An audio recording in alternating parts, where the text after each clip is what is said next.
Albert Camus believed that the collapse of religion and the failure of political ideologies left modern humanity in a dangerous position. For thousands of years, people had relied on God, tradition, or historical destiny to tell them what was right and wrong. These systems were flawed, but they provided boundaries. When they began to collapse, something terrifying happened. People were left alone with their choices. Camus did not see this as a tragedy. He saw it as a responsibility. To live in an absurd world is to live without ultimate justification.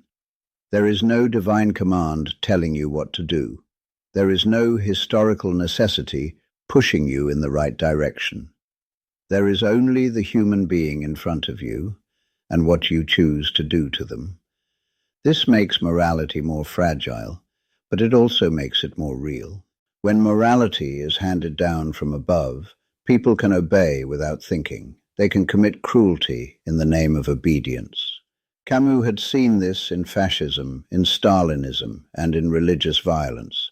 People did terrible things because they believed they were serving something sacred. Camus rejected that completely. He believed that nothing is sacred, not the state, not God, not the future, except the human life that is here now. This does not make morality easier. It makes it harder.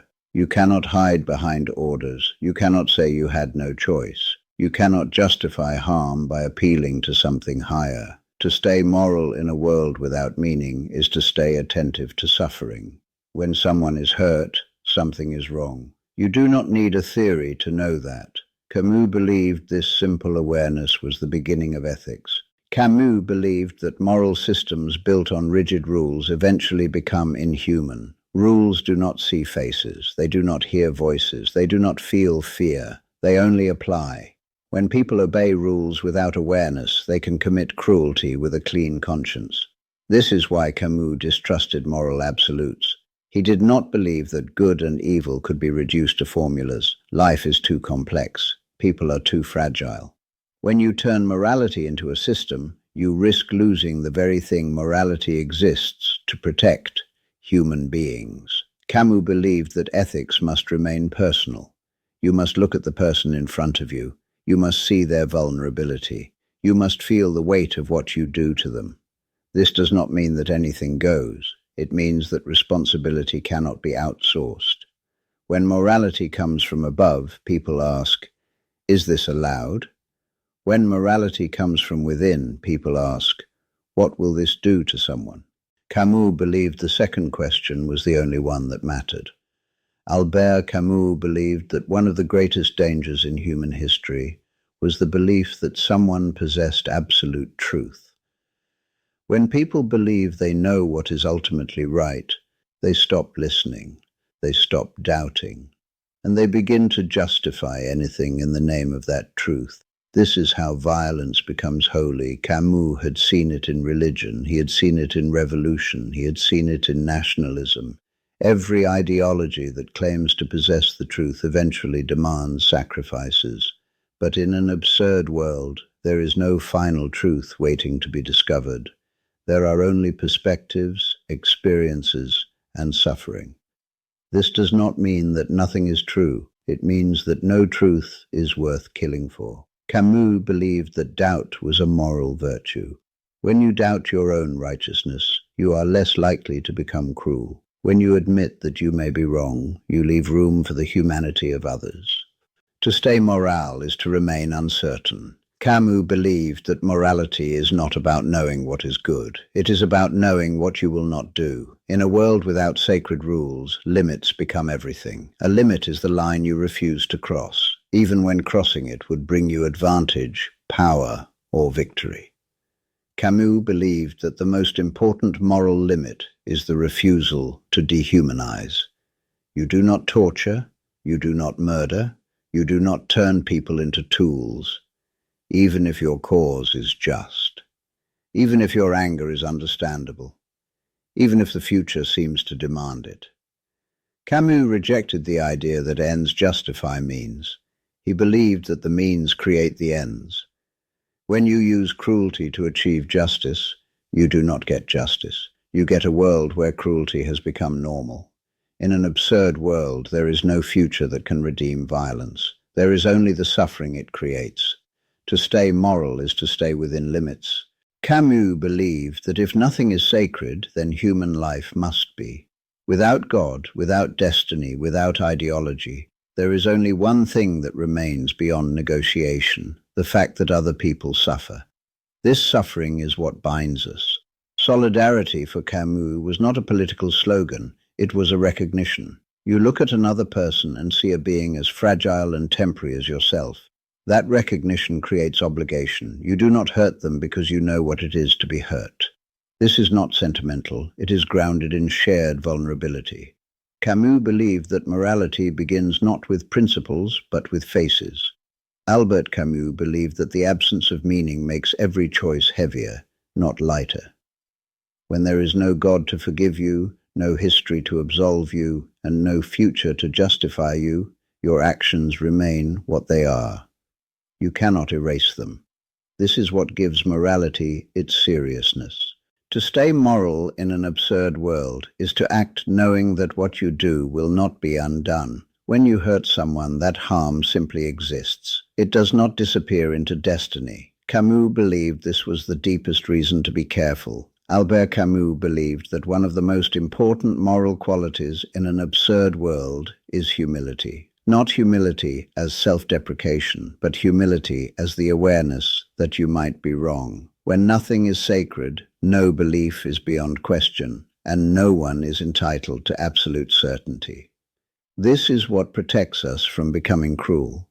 When people are convinced of their own righteousness, they stop seeing others as human beings. They see obstacles, enemies, or errors to be corrected. Camus had watched entire societies justify terror by claiming to know what was right. Humility interrupts that logic. To stay moral is to leave room for doubt. To stay moral is to listen. To stay moral is to admit that your view of the world is partial. Camus believed that ethics without humility quickly turns into tyranny.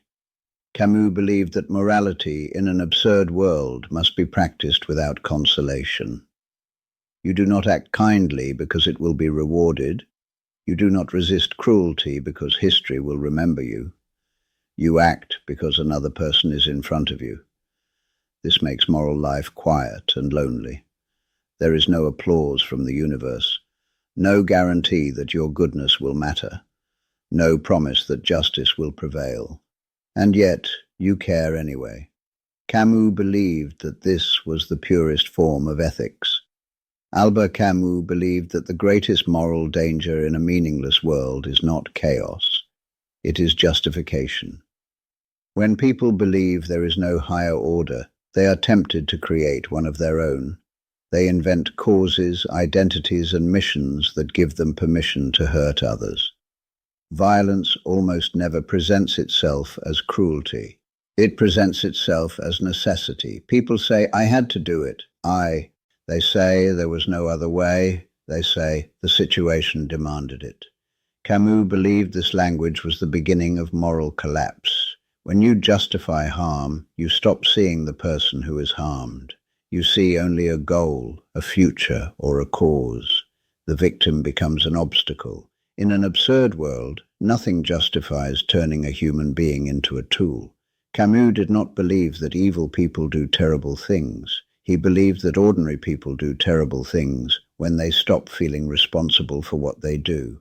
To stay moral is to refuse that escape. You may be pressured, you may be afraid, you may be desperate, but you are still responsible. That responsibility is the weight of being human. Camus believed that morality is not something that only appears in moments of crisis. It is something that is practiced in small, ordinary situations every day. In a world without sacred rules, it is these small moments that shape who we become.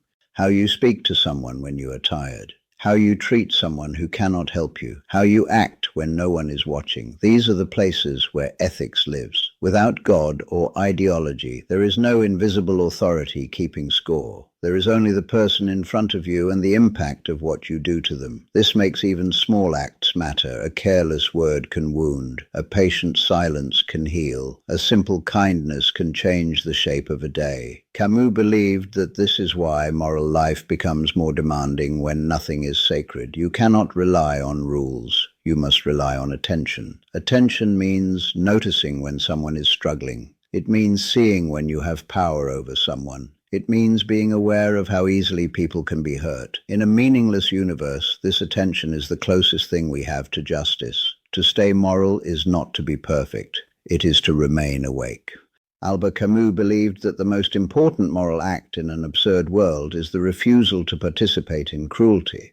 This refusal does not require certainty. It does not require ideology. It requires only the courage to say no. No to humiliation. No to violence. No to treating people as disposable. Camus believed that this simple refusal was the foundation of all ethics. When you say no, you draw a line. You declare that some things are unacceptable, even if everyone else accepts them. This is not heroic. It is human. In a world where nothing is sacred, this refusal is what creates sacredness. You make human life sacred by refusing to violate it. Albert Camus did not believe that morality needed a throne in heaven or a final judgment at the end of time. He believed it needed something much simpler, the presence of another human being. When you look at someone and recognize their vulnerability, something in you knows what must not be done. You do not need a doctrine. You do not need a theory. You only need awareness. In an absurd world, there is no cosmic justice to correct what we do. There is only the mark we leave on one another. That is why Camus believed ethics is so serious. You cannot erase cruelty with excuses. You cannot justify harm with good intentions. You cannot undo what you have done by appealing to the future. All that exists is what happens between people now. To stay moral when nothing is sacred is to remain faithful to that fragile, difficult truth. You act not because you will be rewarded, not because you will be remembered, not because you are obeying a higher power, but because another person is here. That is Camus's ethics, not faith, not obedience, but human solidarity in a silent universe.